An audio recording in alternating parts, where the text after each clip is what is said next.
Subscribe करें हमारे channel को और रेगुलर अपडेट पाने के लिए बेल आइकन को प्रेस करना ना भूलें।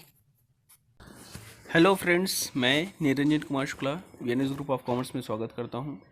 आज हम लोग अकाउंट एमसीक्यू पार्ट 5 के बारे में डिस्कस करेंगे। इससे पहले मेरा जो 4 वीडियो है उसको अगर आप लोगों ने नहीं देखा है तो प्लीज़ उसको देखिए, काफ़ी वो इम्पोर्टेंट्स है और काफ़ी आपको हेल्प करेगा किसी भी कम्पिटिटिव एग्ज़ाम जो कॉमर्स के हैं और उसमें अकाउंट्स अगर आ रहे हैं। तो आइए स्टार्ट करते हैं। हमारा पहला क्वेश्चन है, the main objective of ledger is to ascertain. 4 option दिया हुआ है, टोटल सेल्स, प्रॉफिट और loss of the business, total purchase और लास्ट हमारा net effect of all this similar nature transaction. तो मैं आपको बता दूं इसका जो राइट ऑप्शन है वो है हमारा फोर्थ। क्लियर है? क्यों? क्योंकि लेजर का मेन ही पर्पज होता है, लेजर का मतलब ही ये होता है ना कि सभी अकाउंट्स को अलग अलग क्या करना कि रखना। ठीक है, तो राइट ऑप्शन हमारा फोर्थ हो जाएगा। अब हम लोग नेक्स्ट क्वेश्चन की ओर मूव करते हैं। नेक्स्ट क्वेश्चन क्या लिखा हुआ है, trial balance does not agree then accounts open. अगर ट्रायल बैलेंस जो है डेबिट और क्रेडिट साइड का दोनों बराबर नहीं होता है तो इस केस में हमारा क्या अकाउंट्स को ओपन किया जाएगा। 4 ऑप्शन दिया हुआ है, ड्राइंग अकाउंट होगा या सस्पेंस अकाउंट होगा या कैपिटल अकाउंट होगा या नॉमिनल अकाउंट होगा। तो मैं आपको बता दूं कि ड्राइंग अकाउंट जो है पर्सनल यूज के लिए, अगर कोई भी प्रोप्राइटर अगर ओनर जो है निकालता है गुड्स तो वहाँ पे ड्राइंग अकाउंट होता है। और सस्पेंस अकाउंट जो है, सिंपल सी बात है, इसका जो राइट ऑप्शन है वो सस्पेंस ही है। क्लियर है? Second option is right option. Capital nominal account से कोई कंसेप्ट ही नहीं बनता, तो राइट ऑप्शन हमारा सेकंड है। अब हम लोग नेक्स्ट क्वेश्चन की ओर मूव करते हैं। All adjustment entries in final accounts are written at 2 place. मतलब सिंपल सी बात है, हमारा एडजस्टमेंट ट्रांजेक्शन जो है कितनी जगह होता है? 2 जगह होता है। आपको पता होगा कि एडजस्टमेंट की ट्रांजैक्शन जो है 2 प्लेस में होता है। क्लियर है? अब यहाँ पे कहाँ होगा? पहला ऑप्शन है trading accounts and balance sheet में होगा, या profit and loss account and balance sheet में होगा, फिर उसके बाद trading account and profit and loss account में होगा, और लास्ट ऑप्शन हमारा ट्रेडिंग और profit and loss account and balance sheet. मतलब ये कि ट्रेडिंग या प्रॉफिट एंड लॉस में से किसी एक में होगा और बैलेंस शीट में होगा। इसका जो राइट ऑप्शन है वो हमारा कौन है? फोर्थ है। क्लियर है? क्योंकि एग्जीक्यूशन की ट्रांजैक्शन जो है बैलेंस शीट में तो कन्फर्म है कि होता ही होता है। अब डिपेंड करता है कि कौन सा जो है हमारे एक्सपेंसेस जो हैं वो होंगे, तो ट्रेडिंग और पीएल जो है उनमें से कोई एक होगा। क्लियर है? आई होप ये क्वेश्चन समझ में आ गया होगा। अब हम लोग जो है नेक्स्ट क्वेश्चन की ओर मूव करते हैं। नेक्स्ट क्वेश्चन क्या है, चूँकि ये न्यूमेरिकल पार्ट है तो इस पार्ट में मैं आपको बता दूं कि न्यूमेरिकल की भी चीज़ें रहेंगी जो कि आपको काफ़ी हेल्प करेगा। क्वेश्चन है हमारा, X Company Limited forfeited 20 share of 10 each on which 5 share were paid up. Okay, the company issued these share exit 8 as a fully paid up. Amount transfer to capital reserve will be। मतलब ये कि 10 रुपये का एक share है जो कि 20 share हैं। 5 रुपये जो है पेमेंट कर लिया गया है, 5 पेमेंट जो है नहीं किया गया है। उसके जो है शेयर को क्या कर लिया गया है कि फॉरफीचर कर लिया गया, फिर उसको रीइशू किया गया कितना? 8 रुपये, जो कि फुल पेड है। क्लियर है? अब इसका सॉल्यूशन कैसे करेंगे तो ध्यान दीजिएगा। यहाँ पे सबसे पहले आपको पता होना चाहिए कि आपके फॉरफीचर अकाउंट में कितना अमाउंट जाएगा। तो कितना नहीं मिला है हमारे 10 रुपये में? 5 रुपये नहीं मिला, तो 5 × 20। क्लियर है? तो टोटल हमारा फॉरफीचर अमाउंट कितना हो गया? 100। It is clear? क्यों? क्योंकि 5 रुपये ही मिला है, 5 रुपये नहीं मिला है। क्लियर है? अब री इशू किए हैं तो कितना जो है हमारा कम है? 2 रुपये है। 2 × कितना शेयर है हमारा? 20, तो कितना आ गया? 40। सिंपल सी बात है, हमारा 100 में से 40 को अगर लेस करते तो कितना आ जाएगा? 60। तो यहाँ पे ऑप्शन जो है हमारा कितना है? सेकंड जो है वो हमारा राइट ऑप्शन है। आई होप ये क्वेश्चन समझ में आ गया हो, काफ़ी ये सिंपल है। अब हम लोग जो है नेक्स्ट क्वेश्चन की ओर मूव करते हैं, और नेक्स्ट क्वेश्चन देखिए क्या लिखा हुआ है। नेक्स्ट क्वेश्चन देखिए लिखा हुआ है हमारा कि outstanding expenses appearing trial balance will be shown on. मतलब ये कि आउटस्टैंडिंग एक्सपेंसेस जो है हमारे ट्रायल बैलेंस में दिया हुआ है और उसको कहाँ लिखा जाएगा। तो मैं आपको एक चीज़ और बता दूं कि ट्रायल बैलेंस में जितने भी हमारे एक्सपेंसेस और इनकम रहते हैं उसका ट्रांजैक्शन केवल और केवल एक ही जगह होता है। Remember it. ठीक है? तो पहला ऑप्शन दिया हुआ है debit side of profit and loss account, second है हमारा debit side of trading account, तीसरा liability side of balance sheet, और लास्ट हमारा asset side of balance sheet. तो मैं आपको बताना चाहूँगा कि इसका राइट ऑप्शन है हमारा liability side of balance sheet.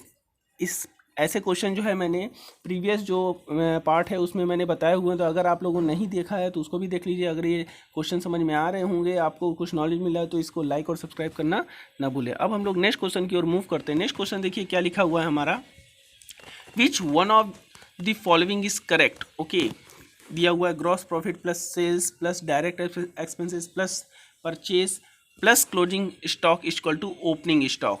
Clear है। फिर उसके बाद बोला है gross profit plus direct expenses plus purchase plus closing stock minus closing opening stock equal to sale. तीसरा दिया हुआ है हमारा gross profit plus direct expenses plus purchase plus opening stock minus closing stock equal to sale. अब उसके बाद दिया हुआ है लास्ट हमारा gross profit plus direct expenses plus purchase plus opening stock plus sales equal to closing stock. तो मैं आपको बता दूं, इसके लिए आपको ट्रेडिंग अकाउंट का प्रोफार्मा याद होना चाहिए कि ट्रेडिंग अकाउंट में क्या क्या जाता है, जिसमें 2 साइड में ओपनिंग स्टॉक जाता है, 2 परचेज जाता है, 2 डायरेक्ट एक्सपेंसेस जाता है, 2 ग्रॉस प्रॉफिट जाता है, और हमारा बाई साइड में बाई सेल्स जाता है और बाई क्लोजिंग स्टॉक जाता है। तो इसका जो राइट ऑप्शन है वो हमारा थर्ड दिख रहा है। क्यों? क्योंकि जब हम लोग gross profit direct expenses plus purchase plus opening stock में से अगर हम लोग क्लोजिंग स्टॉक को लेस कर देते तो हमारा क्या बच जाएगा, हमारा सेल्स बच जाएगा। तो यहाँ पे राइट ऑप्शन जो है हमारा थर्ड है। आई होप ये क्वेश्चन जो है समझ में आ गया होगा। ये काफ़ी ईजी है, अगर थोड़ा सा अगर दिमाग लगाया जाए तो वो आसानी से सॉल्व किया जा सकता है। अब हम लोग जो है नेक्स्ट क्वेश्चन की ओर मूव करते हैं। लिखा हुआ है which method of depreciation is must suitable in the case of mineral deposits. तो 4 ऑप्शन दिया हुआ है। मिनरल डिपॉजिट्स के लिए कौन सा डेप्रिशिएशन मेथड जो है मोस्ट सुटेबल है? तो पहला ऑप्शन दिया हुआ है डिप्लेशन मेथड, दूसरा रिवैल्यूएशन मेथड, तीसरा है हमारा एन्युटी मेथड और चौथा हमारा नन ऑफ दिस। तो मैं आपको बता दूं इसका जो राइट ऑप्शन है वो हमारा डिप्लेशन मेथड। जितने भी माइनिंग डिपॉजिट्स हैं ये सब के पूरे जो हैं डिप्लेशन मेथड ही क्या होता है, यूज होता है। आई होप ये क्वेश्चन समझ में आ गया होगा। अब ध्यान दीजिएगा नेक्स्ट क्वेश्चन जो है हमारा क्या लिखा हुआ है, विच one of the following is correct. अब यहाँ पे 4 ऑप्शन दिया हुआ है, कह रहा है कि कौन सा करेक्ट है। अब यहाँ पे ओपनिंग कैपिटल को फाइंड आउट करना। ओहो, अब हम लोग को क्या करते हैं, थोड़ा सा हम सोच रहे हैं कि आपको बता दें कि कैसे फाइंड आउट करना है। बैलेंस शीट का जो है प्रोफार्मा शॉर्ट में मैं बता रहा हूँ क्या होगा। देखिए लिखा हुआ है, आपको पता है बैलेंस शीट में यहाँ दिया रहता है, क्लियर है, और इस साइड जो है हमारा क्या रहता है, लायबिलिटी रहता है, और इसी में सब चीज़ें जो है इंक्लूड रहते हैं, जिसमें सबसे पहला हमारा क्या रहता है, कैपिटल रहता है, ठीक है, जो कि ये हमारा क्या रहता है, ओपनिंग कैपिटल रहता है, क्लियर है, जिसमें हम लोग क्या करते हैं कि नेट प्रॉफिट को हम लोग क्या करते हैं, जोड़ देते हैं, क्लियर है। अगर कोई एडिशनल अगर कैपिटल है तो हम लोग क्या करते हैं, उसको भी जोड़ देते हैं। अगर उस प्रॉफिट अगर ये हमारा ड्राइंग दिया हुआ तो इसको क्या करते हैं हम लोग लेस कर देते हैं, ठीक है। तो हमारा जो अमाउंट आता है वो क्या आता है, हमारा क्लोजिंग कैपिटल आता है। आई होप ये जो मैं बताऊँ समझ में आ गया हो। अब यहाँ पे हमको ओपनिंग कैपिटल में क्या करना है कि जाना है, तो जो मैंने क्या किया है माइनस किया उसको मैं प्लस करूँगा, जो प्लस किया वो मैं माइनस करूँगा, तब जा करके मैं ओपनिंग कैपिटल की ओर मूव कर सकता हूँ। तो इस 4 ऑप्शन में देखिए हमारा क्या दिया हुआ है, opening capital equal to closing capital plus additional capital minus drawing. नहीं, ये गलत हो गया हमारा। क्यों? क्योंकि यहाँ पे क्या होगा कि ड्राइंग जो है प्लस होगा, क्योंकि स्टार्टिंग में मैंने ड्राइंग को क्या किया था, माइनस किया था। फिर देखिए क्या लिखा हुआ है, opening capital equal to closing capital plus drawing minus additional capital minus loss. नहीं, यहाँ पे क्या होगा कि क्लोजिंग कैपिटल को भी क्या करना होगा, माइनस करना पड़ेगा। इसलिए हमारा जो है सेकंड क्वेश्चन जो है, सेकंड ऑप्शन जो है वो गलत है। नेक्स्ट देखिए, opening capital equal to closing capital plus drawing minus additional capital minus profit. नहीं, ये भी हमारा जो है क्या है कि गलत है, ठीक है। अब यहाँ पे देखिए नेक्स्ट जो हमारा दिया हुआ है, opening capital equal to closing capital minus drawing minus, नहीं सॉरी, उसके लिए मैं आपको बता दूं इसका जो राइट ऑप्शन है वो है हमारा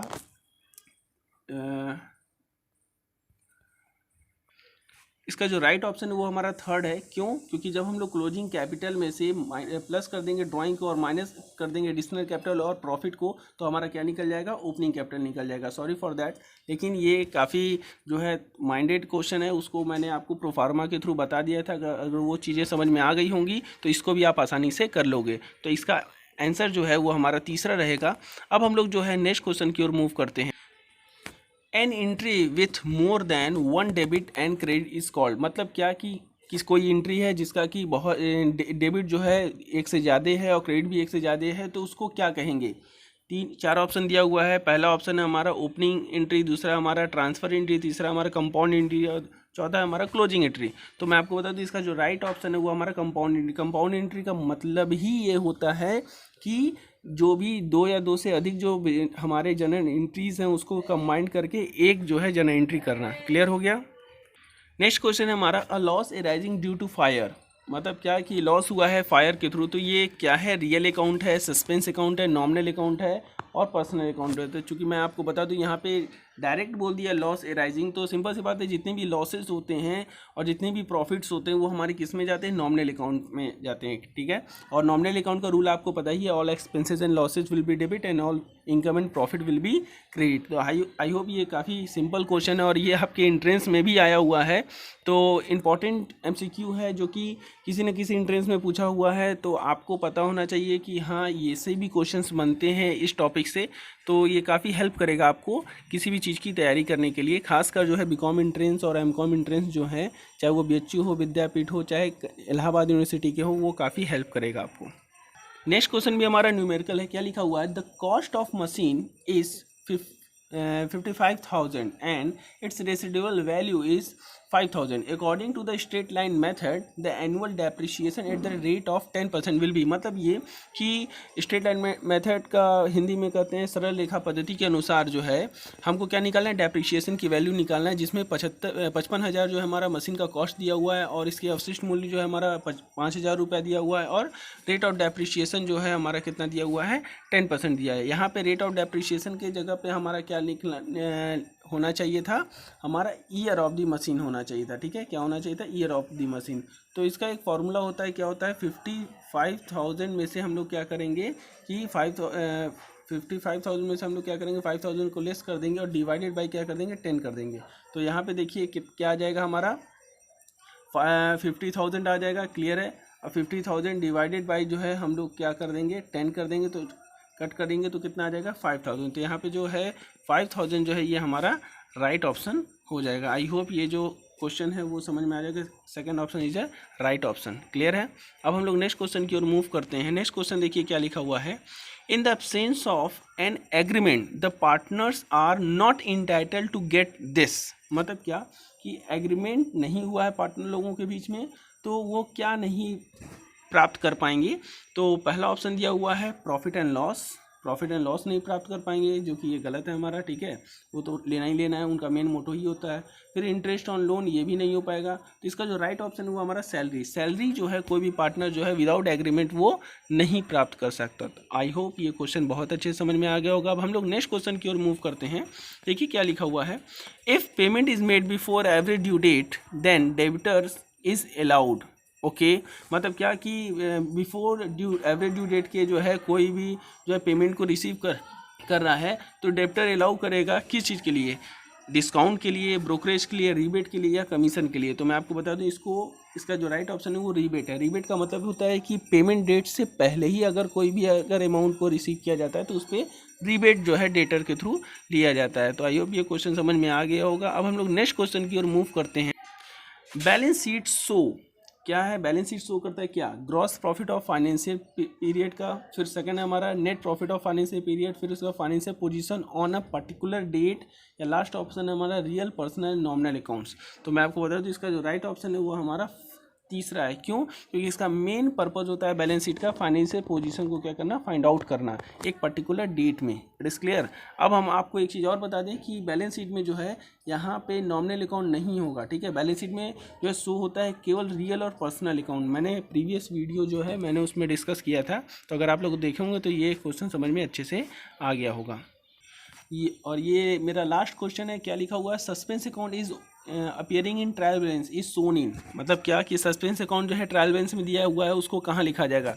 तो सभी वीडियोस के अकॉर्डिंग जो भी मैंने एमसीक्यू पार्ट बनाए हैं तो उसमें मैं लास्ट क्वेश्चन में जानबूझ के छोड़ देता हूं ताकि आप लोग को ये काफ़ी सिंपल है, ताकि आप लोग जो है उसको कमेंट बॉक्स में कमेंट करिए। हमारे डिस्क्रिप्शन में जो है प्रीवियस जितने भी हमारे वीडियोस हैं उसके लिंक आपको अवेलेबल होंगे। ठीक है, तो आप वहाँ पर जा करके आप प्रीवियस वीडियो भी देख सकते हैं और आई बटन को भी आप क्लिक करके आप देख सकते हैं कि हाँ कौन कौन से इंपॉर्टेंट्स वीडियो हैं। तो आई होप ये इसका जो है आंसर है आप कमेंट बॉक्स में लिखेंगे। ठीक है, और वीडियो को अधिक से अधिक लाइक करिए और सब्सक्राइब करिए और अपने फ्रेंड्स के साथ शेयर करिए। Thank you, have a nice day.